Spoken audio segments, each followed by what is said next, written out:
Hey all, I'm Kara Perez, founder of Bravely Go, and I'm not single, but I get a lot of questions from single folks about how to manage money because everything is getting more expensive, and frankly, we live in a world that's designed for couples, so it can be really challenging to manage money as a household of one. So that's what we're going to talk about today, and if you are single, definitely leave any pearls of wisdom that you have for us in the comments down below. And before we dive in, I just want to invite you all to become a member of our Patreon. We could not create the content that you love on this channel without our patrons. We depend on this support to keep our all-female media team independent and creating content that everybody loves to see. So if you enjoy our content, if you learn from us, please become a patron and get exclusive access to all of the perks. You can find the link to becoming a patron in our description. Here is how I define a single person, by the way. Like, for the purposes of this video, you are romantically single or you live alone and you bear the responsibilities, the financial responsibilities of your household by yourself. So maybe you have like a 6-year-old living with you, so you're not living totally alone, but that 6-year-old ain't paying rent. Single people have a huge challenge in wealthy nations like the United States. You have to manage the task of running your household, doing the laundry, doing the cooking, paying all the bills, while balancing working potentially 40 or more hours a week with potentially seeking a romantic partner. Sprinkle in on top of that a little, fear of recession, constant rising cost of living, and it's a lot. And there's very little support for single people in the way that our world currently runs, which is really interesting because more people are single than ever before in rich countries in the global north. As of 2021, 37 million Americans live alone, which is about 15% of adults. 28% of US households have one person. Back in 1960, that was just 13%. According to Pew's most recent survey data, 47% of Black adults are single, compared to 28% of white adults and 27% of Hispanic adults. 47% of adults who identify as gay, lesbian, or bisexual are single, compared to 29% of straight adults. And there are 11 million US households that are headed by a single parent. So that means not only doing the job of keeping yourself alive and healthy, but also keeping one or more children that live with you alive and healthy. Here in the United States, everything about our culture pushes you to find a romantic partner and to marry them. Weddings are commonly referred to as the happiest and most important day of your life. People routinely spend a year or more planning their wedding and spend upwards of $30,000 on them. Asking after a single person's love life is completely acceptable small talk, and saying things like, "Keep looking, you'll find someone," is totally normal to say. The default assumption here in the United States is that you want a partner and that you are not complete until you find them and marry them. Now, as a partnered but unmarried lady, I have a lot of thoughts on this, and I might make another video all about that. But we also see this bias towards couples and towards married couples reflected in our financial laws. For example, married partners are often eligible for their partner's workplace health care plan, while unmarried partnered people are not. And there are multiple tax breaks for married people. If you have substantially different incomes, for example, 50K versus 100K, joint filing can actually pull the higher earning spouse into a lower tax bracket, meaning you pay fewer taxes. You may both qualify for additional credits and itemized deductions once married.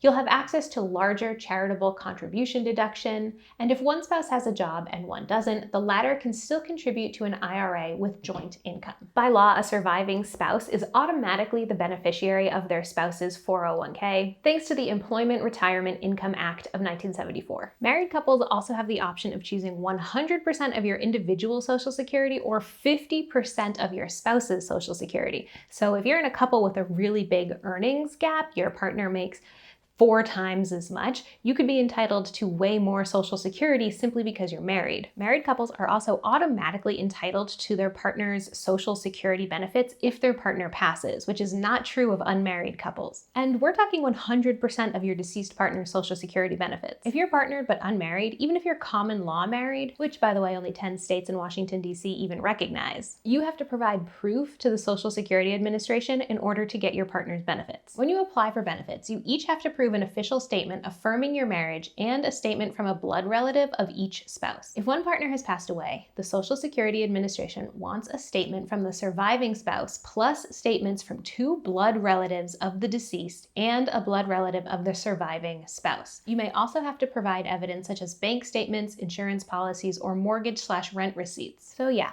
to say that we live in a society that caters to married people is actually quite the understatement. Managing money right now as a single person is arguably the hardest it has ever been in the history of the United States. I think the biggest challenge right now is rising cost of living. Everything, absolutely everything has gotten way, way, way more expensive in the last couple of years. I'm talking, obviously rent and mortgages have gotten more expensive, but groceries, getting your oil changed, even just component parts of things have gotten way more expensive. Over the 12 months ended June 2022, the Consumer Price Index for all urban consumers increased 9.1%. Between 2020 and 2022, prices for all items on average surged by 12.45% according to the US Bureau of Labor Statistics. I mean, I shudder when I think about trying to afford my current life all by myself without T-Bone here to split the bills. T-Bone and I don't share all expenses. Like, for example, I pay for our internet bill 100% by myself, but we share rent. We share things like when we go out to eat, we split the bill 50-50. And that's just a huge perk that I have that other people, that single people, don't have. This is especially scary because according to the St. Louis Federal Reserve, real median personal income in the United States is only $37,522. $37,522 to survive off of? That's really hard. Definitely let me know in the comments how much money you make as a single person. How can single people survive? And beyond that, how can single people thrive? Here are some tips for the single folks out there. 1, live in smaller places. The average American household has gotten so large and it's only getting bigger. For some reason, we are obsessed with having individual homes be giant mansions. So if you can live in a smaller place, you will save more money. Smaller places generally cost less, and they also cost less to maintain. I'm talking about lower electric bills, lower gas bills, less to clean. Less is definitely more when it comes to your living space. Number 2, habit stack. Habit stacking is when you have something that you already do every day, like you wake up, you make your coffee, and then you add another habit on top of that. So you're piggybacking off of the routine you're already used to and establishing a new routine. So for example, while your coffee is brewing, you could empty the dishwasher. You're already in the kitchen. This is a chance for you to kind of get a 2 birds, 1 stone situation going on while you take advantage of the free time that you have while you're doing one thing, getting that coffee going, and you can get another thing done. Putting 2 routines together like this can really help reduce the mental strain that comes with being single. Number 3 is to use and build community for support. It's something that I say often on this channel. We need each other. We need community. We are better together. And this is especially true for single people.